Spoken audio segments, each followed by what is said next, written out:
risks that matter to the organization. This is kind of how you guys open the report too. You start off, we'll dive into this now. Some of the metrics you guys open up with is it discusses how the average organization sees 960 alerts daily. This felt really similar to me in terms of vulnerability management or AppSec, where teams are drowning in vulnerabilities, or in this case alerts and data, but they don't really know what matters and they don't know what to focus on. What was your kind of takeaway from the report on that front?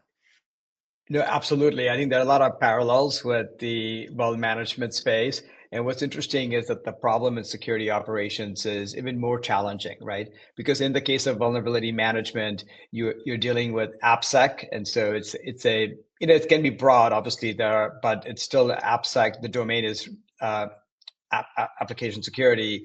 In the case of security operations, Chris, we have team members that are trying to figure out identity alerts and endpoint alerts and email phishing and data loss prevention and cloud and network. So it's a wide domain, and that's what adds to additional complexity in dealing with these alerts.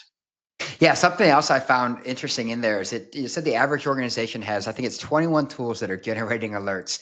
And that seems as me like kind of a snapshot of the broader security tool sprawl problem that we're starting to be familiar with, where organizations, especially large enterprises, have hundreds of security tools, and you have 21 tools that are generating alerts and notifications. And the report goes on, to discuss, like, as I said, teams don't have the bandwidth or capacity. It says 40% of alerts are never investigated. 60% of teams report that ignored alerts, lead to essentially subsequent critical issues or incidents, and sometimes even involving customer data.